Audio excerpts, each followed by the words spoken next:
লক্ষ্মীর ভাণ্ডার প্রকল্পে যে সমস্ত মা বোনেরা প্রতি মাসে মাসে রাজ্য সরকারের তরফ থেকে 1500 এবং 1700 টাকা করে পেয়ে থাকেন, অর্থাৎ যারা জেনারেল ক্যাটাগরি মেয়েরা তারা 1500 টাকা করে পেয়ে থাকেন এবং যারা এসসি এসটি ক্যাটাগরি মেয়েরা তারা কিন্তু 1700 টাকা করে পেয়ে থাকে, তাদের জন্য অত্যন্ত সুখবর চলে এসেছে।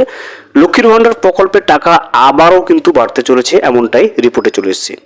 কবে থেকে লক্ষ্মীর ভাণ্ডার প্রকল্পে টাকা আবারও বাড়তে চলেছে, বর্ধিত লক্ষ্মীর ভাণ্ডার প্রকল্পের টাকা কবে থেকে লক্ষ্মীর ভাণ্ডার প্রকল্পের সমস্ত উপভোক্তারা পেতে শুরু করবে, সমস্ত বিষয়টা কিন্তু আমরা আজকের এই ভিডিওতে বিস্তারিতভাবে জেনে নেওয়ার চেষ্টা করব।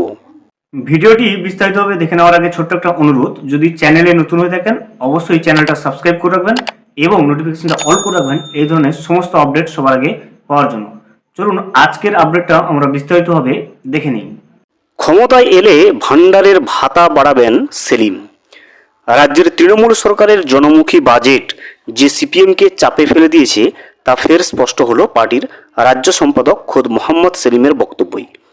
বিভিন্ন ক্ষেত্রে সমাজের বিভিন্ন স্তরের মানুষদের জন্য রাজ্য সরকারের ভাতা যে সিপিএমের মাথা ব্যথার কারণ তা কার্যত বুঝিয়ে দিলেন সেলিম। আর ভোট বড় বালাই, তাই যেসব প্রকল্পকে তারা একসময় ভিক্ষা বলতে ছাড়েননি সেই প্রকল্প নিয়ে প্রতিশ্রুতি দিতে হলো তাদেরকে। ফের দ্বিচারিতা সামনে এলো সিপিএমের।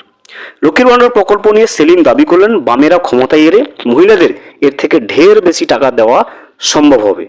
এই প্রসঙ্গে তৃণমূলের রাজ্য সাধারণ সম্পাদক কুণাল ঘোষকে প্রশ্ন করা হলে বলেন, যেদিন প্রথম লক্ষ্মীর ভাণ্ডার মমতা বন্দ্যোপাধ্যায় দিয়েছিলেন সেদিন সিপিএম বিজেপি বলেছিল যে ভিক্ষা, পরে দেখা গেল অন্য রাজ্য নকল করেছি। আপনারা বাংলার মাটির মানুষ হলে কেন্দ্রকে বলুন বকেয়া টাকা দিতে। লক্ষ্মীর ভাণ্ডার মমতা বন্দ্যোপাধ্যায় দেখে নেবেন। রবিবার সারা ভারত গণতান্ত্রিক মহিলা সমিতির একটা অনুষ্ঠানে বৃন্দা কারাতের বই প্রকাশ করেন সিপিএম রাজ্য সম্পাদক। আগে লক্ষ্মীর ভাণ্ডারকে ভিক্ষার সঙ্গে তুলনা করে কটাক্ষ করেছিল সিপিএম, যা মানুষ ভালোভাবে কিন্তু নেয়নি। এদিন সেলিমের বুকে হাত দিয়ে বলেন, আমরা এর থেকে অনেক বেশি দিতে পারবো, কারণ আমরা দুর্নীতি বন্ধ করতে পারবো, কোষাগারে টান পড়বে না। লক্ষ্মীর ভাণ্ডারের প্রকল্পের মতো জনপ্রিয়তাকে কার্যত স্বীকার করে নিয়েছেন সেলিম। লক্ষ্মীর ভাণ্ডার প্রকল্পকে সিলমোহর দিয়ে তিনি বলেন, তামিলনাড়ু বা কেরলের রাজ্যগুলোকে অনেক বেশি টাকা দেওয়া হচ্ছে, সেখানে বাংলা কেন পিছিয়ে থাকবে। তবে এটাকে মহিলাদের সাংবিধানিক অধিকার হিসেবেই দেখছেন সেলিম। তাই তিনি বলছেন বামপন্থীরা ক্ষমতায় এলে তৃণমূলের লক্ষ্মীর ভাণ্ডার বা বিজেপির অন্নপূর্ণা ভাণ্ডার থেকে অনেক বেশি দিতে পারবে। সম্প্রতি রাজ্য কমিটির বৈঠকে তৃণমূল সরকারের জনমুখী প্রকল্পের কথা উঠে এসেছিল। সেলিম জানান 1 মার্চ থেকে বামেরা ময়দানে নামছে, বাম প্রার্থী তালিকায় মহিলা প্রার্থী বেশি থাকবে।